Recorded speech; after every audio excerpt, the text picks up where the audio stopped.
வணக்கம். இன்னைக்கு நாம ஒரு சூப்பரான ஐடியாவை பத்தி பேச போறோம். அதுதான் எசென்ஷியலிசம். கேட்டுதான் ஏதோ ப்ரொடக்டிவிட்டி ஹேக்கன்னு நினைக்காதீங்க. இத அதையும் தாண்டி நம்மளோட சிந்தனை, வேலை, ஏன் நம்ம வாழ்க்கையே மாத்தக்கூடிய ஒரு மனநிலை. இந்த ஃபீலிங் உங்களுக்கு வந்திருக்கா? நாள் முழுக்க ஒரே ஓட்டமா இருக்கும். ஆனா நாள் கடைசியில திரும்பி பார்த்தா, அடடா உருப்படியா எதையுமே பண்ணலையேன்னு தோணும். ஆமா, ஒரே நேரத்துல 10 வேலையை இழுத்து போட்டுக்கிட்டு கடைசியில எதுலயுமே முழுசா கவனம் செலுத்த முடியாம தவிக்கிறது, இது நம்மள நிறைய பேருக்கு இருக்கிற ஒரு பொதுவான பிரச்சனை தான். இதுக்கு அசல் காரணம் என்னன்னு யோசிச்சிருக்கீங்களா? நம்மளோட மிக மதிப்புமிக்க சொத்து, அதாவது நம்ம நேரம், அது நம்ம கண்ட்ரோல்லயே இல்லாம போறதுதான்.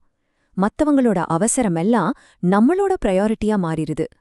ஆனா இதுக்கு ஒரு தீர்வு இருக்கு. சரி, வாங்க விஷயத்துக்கு வருவோம். இந்த எசென்ஷியலிசம்ங்கிறது ஏதோ ஒரு ப்ரொடக்டிவிட்டி ட்ரிக் கிடையாது. இது ஒரு முழுமையான மனநிலை மாற்றம். இது கம்மியா வேலை செய்யறது பத்தி இல்ல, சரியான வேலைய மட்டும் செய்யறது பத்தி. அந்த வித்தியாசம் ரொம்ப முக்கியம். சிம்பிளா சொல்லணும்னா இதுதான் அதோட மையக் கருத்து. எது மிக மிக முக்கியம்னு முதல்ல கண்டுபிடிக்கணும். அப்புறம் மத்த எல்லாத்தையும் இரக்கமே இல்லாம தூக்கி போடணும். அப்போதான் நம்மளோட முழு சக்தியும் உண்மையிலேயே மதிப்புள்ள விஷயங்கள்ல நாம செலுத்த முடியும். இப்போ இந்த 2 மனநிலைக்கும் இருக்கிற வித்தியாசத்தை கொஞ்சம் பாருங்களேன். ஒரு நான் எசென்ஷியலிஸ்ட் தனக்கு வர்ற எல்லாத்துக்கும் உடனே ரியாக்ட் பண்ணுவாரு. ஆனா ஒரு எசென்ஷியலிஸ்ட் கண்ட்ரோல தன்னோட கையில எடுத்துக்குவாரு. ஒரு நிமிஷம் நிதானிச்சு யோசிச்சுட்டு தான் செயல்படுவாரு. ஒரு விஷயத்துக்கு ஓகே சொல்றதுக்கு முன்னாடி இது நிஜமாவே அவசியம்தானான்னு தனக்குத்தானே கேட்டுக்குவாரு. பாக்குறதுக்கு சின்ன விஷயமா தெரிஞ்சாலும் இது ரொம்ப ரொம்ப சக்தி வாய்ந்த ஒரு மாற்றம். இதுதான் நம்மள எசென்ஷியலிசத்தோட முதல் முக்கியமான கொள்கைக்கு கூட்டிட்டு போகுது. அதாவது ட்ரேட் ஆஃப் பண்ற கலை. கடினமான தேர்வுகளை செஞ்சே ஆகணும். இங்க நாம ஒன்னு புரிஞ்சுக்கணும். உங்களால எதையும் செய்ய முடியும், ஆனா எல்லாவற்றையும் செய்ய முடியாது. உண்மையான ஸ்ட்ராட்டஜிங்கிறது நாம என்ன செய்யறோங்கிறதுல இல்ல, எதெல்லாம் வேணான்னு நாம உணர்வுபூர்வமா முடிவெடுக்கிறோங்கிறதுல தான் இருக்கு. இந்த தேர்வுகள் தான் வெற்றிக்கு வழிவகுக்குது. இத விளக்குறதுக்கு ஒரு சூப்பரான உதாரணம் இருக்கு. சவுத் வெஸ்ட் ஏர்லைன்ஸ் அவங்க ஒரு விஷயத்துல மட்டும் தெளிவா இருந்தாங்க. குறைந்த கட்டணத்துல விமான சேவை, அவ்வளவுதான். ஆனா கான்டினென்டல் ஏர்லைன்ஸ் என்ன பண்ணாங்க தெரியுமா? அவங்க ரெண்டையும் செய்ய முயற்சி பண்ணாங்க. நல்ல சேவையும் கொடுக்கணும், அதே சமயம் விலையும் கம்மியா இருக்கணும்னு. முடிவு, கான்டினென்டலுக்குன்னு ஒரு அடையாளமே இல்லாம போய் நஷ்டத்துல மூழ்கிடுச்சு. ஆனா சவுத் வெஸ்ட் செழிப்பா வளர்ந்துச்சு. ஏன்னா அவங்க ஒரு ட்ரேட் ஆஃப் பண்ணாங்க. எதை செய்யக்கூடாதுன்னு அவங்க தெளிவா முடிவு பண்ணாங்க. சவுத் வெஸ்ட் உதாரணத்தை இந்த மேற்கோள் அப்படியே உறுதிப்படுத்துது பாருங்க. நீங்க எல்லாமுமா இருக்க முயற்சி செஞ்சீங்கன்னா கடைசியில எதுவுமே இல்லாம தான் போவீங்க. இப்போ கேட்கறதுக்கு கொஞ்சம் முரணா, ஆனா ரொம்ப சக்தி வாய்ந்த ஒரு ஐடியாவுக்கு வருவோம். சில விஷயங்களை நீக்கிறது மூலமா நாம இன்னும் அதிகமா பெற முடியும். இது கேட்கறதுக்கு கொஞ்சம் தலைகீழா இருக்கலாம், ஆனா அதுதான் உண்மை.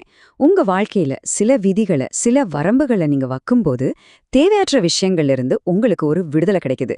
மிக முக்கியமான விஷயத்துல மட்டும் கவனம் செலுத்த அது ரொம்பவே உதவுது. இத திரும்பி போகிறதுக்கு இருந்த கப்பல்களை எரிப்பதுன்ற ஒரு கான்செப்டோட ஒப்பிடலாம். பின்வாங்க வழியே இல்லைன்னு தெரிஞ்சா முன்னால இருக்கிற பாதையில மட்டும் நம்ம முழு கவனத்தோட பயணிப்போம் இல்லையா? இதுவும் அப்படிதான். ஆப்ஷன்ஸை குறைக்கிறது நம்மளோட கவனத்தை கூர்மையாக்கும். சரி, இந்த கழித்தல் முறையை எப்படி செயல்படுத்துறது? இது ரொம்ப சிம்பிளான ஒரு 3 ஸ்டெப் ப்ராசஸ் தான்.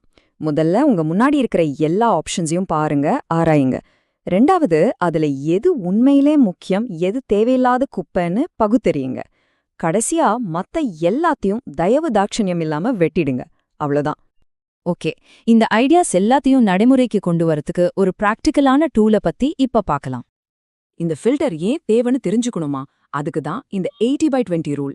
சிம்பிளா சொன்னா, நம்மளோட 20% முயற்சிகள் தான் நம்மளோட 80% ரிசல்ட்ஸை கொடுக்குது. அப்போ ஒரு எசென்ஷியலிஸ்டோட வேலை என்ன? அந்த சக்தி வாய்ந்த 20% கண்டுபிடிச்சு அதுல மட்டும் கவனம் செலுத்துறது தான். இதுதான் அந்த ஃபில்டர். ஒரு விஷயத்த பார்க்கும்போது உங்களுக்குள்ள இருந்து ஹெல் ஏன்னு ஒரு சத்தம் வரலன்னா அதுக்கு நோ சொல்லிருங்க. இது ஒரு சிம்பிளான ஆனா முடிவெடுக்கிறதுல ரொம்பவே பவர்ஃபுல்லான ஒரு ரூல். ஒரு வாய்ப்பு உங்களை முழுசா உற்சாகப்படுத்தலன்னா அது ஒரு தெளிவான நோ தான். 90% இந்த நம்பரை கொஞ்ச நேரம் பாருங்க. அந்த நம்பரோட முக்கியத்துவமும் இதுதான். வாரன் பஃபெட் மாதிரியான உலகத்திலேயே ரொம்ப வெற்றிகரமான ஆட்கள் ரொம்ப ரொம்ப அதிகமான ஸ்டாண்டர்ட்ஸை வச்சிருக்காங்க. ஒரு வாய்ப்பு அவங்க லிஸ்ட்ல டாப் 10%ல இல்லைன்னா அதுக்கு ஆட்டோமேட்டிக்கா நோ தான். இதுக்கு என்ன அர்த்தம்னா அவங்க 90% விஷயங்களை நிராகரிச்சுட்டு அந்த பெஸ்டான 10%ல மட்டும் தங்களோட முழு கவனத்தையும் செலுத்துறாங்க. அப்போ இதிலிருந்து நாம என்ன கத்துக்கிட்டோம்? சுருக்கமா சொல்லணும்னா, தேர்வு செய்யற சக்தி உங்க கையில தான் இருக்கு. புத்திசாலித்தனமா முடிவெடுங்க. தேவையற்ற விஷயங்களுக்கு இல்லைன்னு சொல்ல பயப்படாதீங்க. ஏன்னா அப்படி சொல்றதுதான் உண்மையிலேயே முக்கியமான விஷயங்களுக்கு ஆம் சொல்றதுக்கான முதல் படி. இப்போ ஒரு முக்கியமான கேள்வியோட இந்த உரையாடலை முடிக்கலாம். இந்த வாரம் உங்க நேரத்தையும் சக்தியும் மிச்சப்படுத்த நீங்க வேண்டான்னு சொல்ல போற அந்த ஒரே ஒரு தேவையற்ற விஷயம் எது? அத பத்தி யோசிங்க. ஏன்னா நம்ம சொல்ற ஒவ்வொரு இல்லையும் ஒரு சிறந்த ஆமுக்கு வழிவகுக்கும்.